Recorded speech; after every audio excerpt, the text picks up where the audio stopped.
Telephone സംഭാഷണം അടക്കമാണല്ലോ ഷഹനാസ് നമ്മൾ കേട്ടത്. അപ്പോൾ ഇത്രയും ഗുരുതരമായ കാര്യങ്ങൾ താങ്കൾക്ക് അറിയാമായിരുന്നോ? അതോ നമ്മൾ ഇത്തരം ചില സ്വഭാവങ്ങളുള്ള ആളുകളിൽ നിന്ന് പ്രതീക്ഷിക്കുന്ന ഒരു ലിമിറ്റ് ഉണ്ടല്ലോ, അവിടെ വരെയായിരുന്നോ? അതോ അതിനപ്പുറം ഇത്രയും ഗുരുതരമായ കാര്യം എന്നുള്ളത് തന്നെ അറിയാമായിരുന്നോ? അത് പറഞ്ഞിരുന്നോ ഷാഫിയോട്?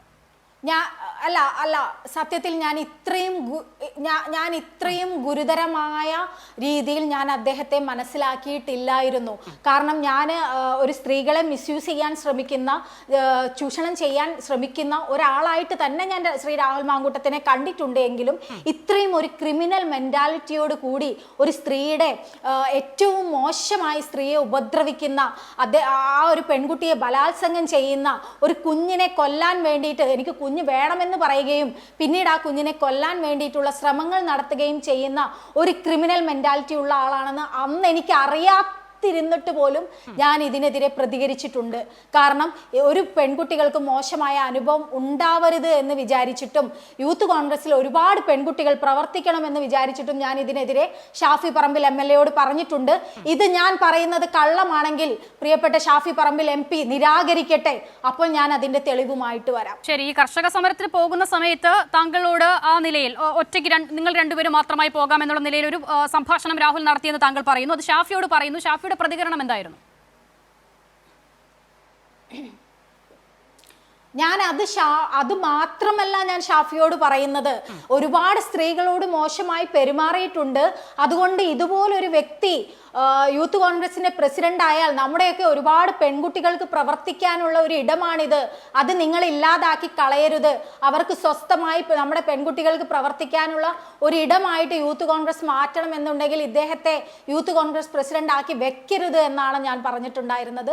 പക്ഷെ അദ്ദേഹം അത് വളരെ എന്താ പറയുക, പുച്ഛത്തോടെ അവഗണിക്കുകയാണ് ഉണ്ടായത്. നമുക്കൊരാള് മറുപടി അയച്ചാൽ, നമ്മളൊരു മെസ്സേജ് അയച്ചാൽ അതിന് ഏതെങ്കിലും രീതിയിൽ, ഞാനൊരു എപ്പോഴും മെസ്സേജ് അയച്ച് ബുദ്ധിമുട്ടിക്കുന്ന ഒരാളല്ല. അദ്ദേഹത്തിന്റെ കമ്മിറ്റിയിലെ ലിറ്ററേച്ചർ സ്റ്റേറ്റ് ചെയർപേഴ്സൺ ആണ്, ഒരു എഴുത്തുകാരിയാണ്, ഒരു പബ്ലിഷറാണ്. അന്ന് തന്നെ ഞാൻ അദ്ദേഹത്തിനോട് പറഞ്ഞപ്പോൾ എനിക്ക് അവഗണനയാണ് തന്നിട്ടുണ്ടായിരുന്നത്. ഇപ്പൊ രാഹുൽ മാങ്കൂട്ടത്തിന്റെ പ്രശ്നങ്ങൾ ഉണ്ടായപ്പോൾ ഞാൻ ഷാഫി പറമ്പിലിന് ഒരു മെസ്സേജ് അയച്ചു, ഞാൻ ഇതൊക്കെ ആദ്യമേ പറഞ്ഞിരുന്നില്ലേ എന്ന് പറഞ്ഞിട്ട്. അപ്പൊ അദ്ദേഹം എനിക്കൊരു സങ്കടത്തിന്റെ ഒരു സ്മൈലി എനിക്ക് അയച്ചു. അപ്പം ഇതൊക്കെ അദ്ദേഹത്തിന് അറിയില്ല എന്ന് ഇന്ന് അദ്ദേഹം പത്രസമ്മേളനത്തിൽ പറയുമ്പോൾ അതെനിക്ക് സമ്മതിച്ചു കൊടുക്കാൻ പറ്റില്ല. കാരണം ഇന്നലെ ഒരു പരാതി വന്നിട്ടുള്ളത് 23 വയസ്സായ ഒരു പെൺകുട്ടിയുടേതാണ്. അപ്പോൾ അതിനൊക്കെ ഉത്തരവാദിയാണ് ഞാനും ഷാഫി പറമ്പിൽ എന്ന് പറയുന്ന വ്യക്തിയുമൊക്കെ ഇതിന് ഉത്തരവാദികളാണ് എന്നുള്ളത് കൊണ്ട് തന്നെയാണ് ഞാൻ ഇന്ന് ഇത് തുറന്നു പറഞ്ഞിട്ടുള്ളത്. കാരണം നമ്മൾ ഇതൊക്കെ അറിഞ്ഞിട്ടും ഇതിനെയൊക്കെ പ്രോത്സാഹിപ്പിച്ച് ഇതുപോലെയുള്ള ഒരു വ്യക്തിയൊക്കെ, യൂത്ത് കോൺഗ്രസിൽ ചെറുപ്പക്കാരില്ലാഞ്ഞിട്ടാണോ, കഴിവുള്ള ആളുകൾ ഇല്ലാഞ്ഞിട്ടാണോ ഇദ്ദേഹത്തെ പോലെ ഒരു വ്യക്തിയെ യൂത്ത് കോൺഗ്രസിന്റെ പ്രസിഡന്റ് ആക്കിയത്? വേറെ ആരും ഇല്ലാഞ്ഞിട്ടാണോ? യൂത്ത് കോൺഗ്രസിലുള്ള മുഴുവൻ ആളുകളും ഈ രാഹുൽ മാങ്കൂട്ടത്തിന് വേണ്ടി സ്ത്രീകളെ അപമാനിച്ചുകൊണ്ടിരിക്കുകയാണ് ഇന്ന് ഓരോ നിമിഷത്തിലും. ഞാൻ ചോദിക്കട്ടെ, ഈ വെട്ടിക്കിളി കൂട്ടങ്ങളോട്, നിങ്ങളുടെ ഈ രാഹുൽ മാങ്കൂട്ടമല്ലേ ഈ പാർട്ടിയെ അപമാനിച്ചത്? ഈ രാഹുൽ മാങ്കൂട്ടത്തിന് ഈ പാർട്ടി കൊടുക്കാത്തത് എന്താണ്? യൂത്ത് കോൺഗ്രസിന്റെ പ്രസിഡന്റ് സ്ഥാനം നൽകിയില്ലേ, MLA ആക്കിയില്ലേ? എന്നിട്ടും ഈ പാർട്ടിയെ ഇപ്പൊ ഏറ്റവും മോശമായ പ്രതിസന്ധിയിലാക്കിയത് ശ്രീ രാഹുൽ മാങ്കൂട്ടമല്ലേ? നിങ്ങൾ ഈ പറയുന്ന പരാതിപ്പെടുന്ന പെൺകുട്ടികളാണോ? നിങ്ങൾ ഈ അപമാനിക്കുന്ന, നിങ്ങൾ ഈ അവഹേളിക്കുന്ന, നിങ്ങൾ ഈ ട്രോൾ ഇറക്കുന്ന, നിങ്ങൾ ഈ പുറത്തിറക്കിയ അതിജീവിതയുടെ പേര് പോലും പുറത്തിറക്കി അപമാനിക്കുന്ന സ്ത്രീകളാണോ ഇന്ത്യൻ നാഷണൽ കോൺഗ്രസ് എന്ന് പറയുന്ന മഹത്തായ പ്രസ്ഥാനത്തെ അപമാനിച്ചത്?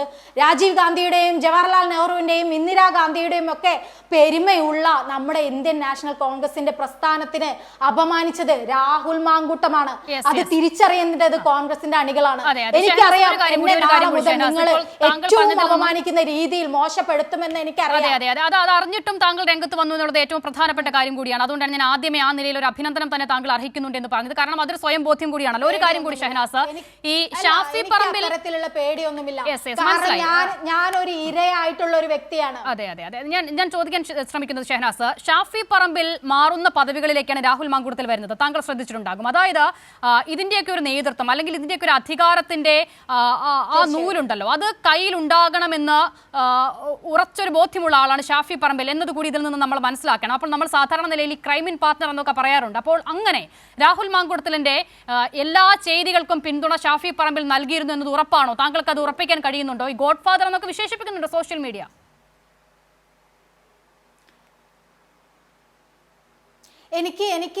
എനിക്ക് അറിയില്ല ശ്രീ ഷാഫി പറമ്പിൽ അത്രയ്ക്ക് പൊട്ടനായ ഒരു മനുഷ്യനാണ് എന്ന് ഞാൻ വിശ്വസിക്കുന്നില്ല. കേരള രാഷ്ട്രീയത്തിൽ ഏറ്റവും ബുദ്ധിയുള്ള, ഏറ്റവും ചാണക്യ ബുദ്ധിയുള്ള ഒരു യുവ നേതാവാണ് ഷാഫി പറമ്പിൽ എന്ന് വിശ്വസിക്കുന്ന ഒരാളാണ് ഞാൻ. അദ്ദേഹത്തിന് രാഹുൽ മാങ്കൂട്ടത്തെ പോലെ ഒരാളെ മനസ്സിലാക്കാൻ പറ്റിയില്ല എന്ന് അറിയുമ്പോൾ അത് അത്രമാത്രം ബുദ്ധിയില്ലാത്ത ഒരാളാണ് ഷാഫി പറമ്പിൽ എന്ന് എനിക്ക് തോന്നിയിട്ടില്ല. ഒരു ചെറുപ്പക്കാരായിട്ടുള്ള യുവ നേതാക്കന്മാർക്കും അദ്ദേഹത്തെ മനസ്സിലായിട്ടില്ല എന്ന് പറഞ്ഞാൽ അത് പൊതുജനത്തെ പറ്റിക്കുന്നതിന് തുല്യമാണ് എന്ന് ഞാൻ ഉറപ്പിച്ചു പറയും എന്ന് ഞാൻ ഇവിടെ തീർത്ത് പറയാണ് നിങ്ങളോട്. അദ്ദേഹത്തിന് മനസ്സിലായിട്ടുണ്ടാകാം, മനസ്സിലായിട്ടില്ലെങ്കിൽ ഞാനൊരു സ്ത്രീ, ഞാൻ ഇങ്ങനെ പറഞ്ഞിട്ടുണ്ട് അദ്ദേഹത്തിനോട്, ഇതുപോലെ മറ്റ് സ്ത്രീകളും പരസ്യമായി പറയാൻ സാധിക്കാതെ രഹസ്യമായി ശ്രീ ഷാഫി പറമ്പിലിനോട് പറഞ്ഞിട്ടുണ്ടാകുമെന്ന് വിശ്വസിക്കുന്ന ഒരാളാണ് ഞാൻ. എന്നിട്ടും അദ്ദേഹത്തെ യൂത്ത് കോൺഗ്രസിന്റെ പ്രസിഡന്റാക്കി അത് കഴിഞ്ഞതിന് ശേഷം ഷാഫി പറമ്പിൽ മത്സരിച്ച് ജയിച്ച ആ സ്ഥലത്ത് MLA ആയിട്ട് രാഹുൽ മാങ്കൂട്ടത്തിനെ വീണ്ടും അദ്ദേഹം നിയോഗിച്ചു. ഷാഫി പറമ്പിലിന്റെ സ്ഥാനത്ത് ബാക്കിയുള്ള പൊതുജനങ്ങൾ ശ്രീ രാഹുൽ മാങ്കൂട്ടത്തിനെ കണ്ടു. വിഡ്ഢികളായത് ഈ പൊതുജനങ്ങളും ഇപ്പോഴും രാഹുൽ മാങ്കൂട്ടത്തിനെ പിന്തുണയ്ക്കുന്ന രാഹുൽ മാങ്കൂട്ടത്തിന് വേണ്ടിയിട്ട് ബഹുമാനപ്പെട്ട പ്രതിപക്ഷ നേതാവായ VD സതീശനെയും ശ്രീ രമേശ് ചെന്നിത്തലയെയും മുരളീധരനെയും രാജ്മോഹൻ ഉണ്ണിത്താനെയും ഒക്കെ സോഷ്യൽ മീഡിയയിൽ അവഹേളിക്കുന്ന പൊട്ടന്മാരായത് ആ അണികളാണ് എന്ന് എനിക്ക് പറയാതെ നിവർത്തിയില്ല. കാരണം അവർ മനസ്സിലാക്കേണ്ട ഒന്നുണ്ട്, പാർട്ടിയെ അപമാനിച്ചത് ശ്രീ രാഹുൽ മാങ്കൂട്ടമാണ്.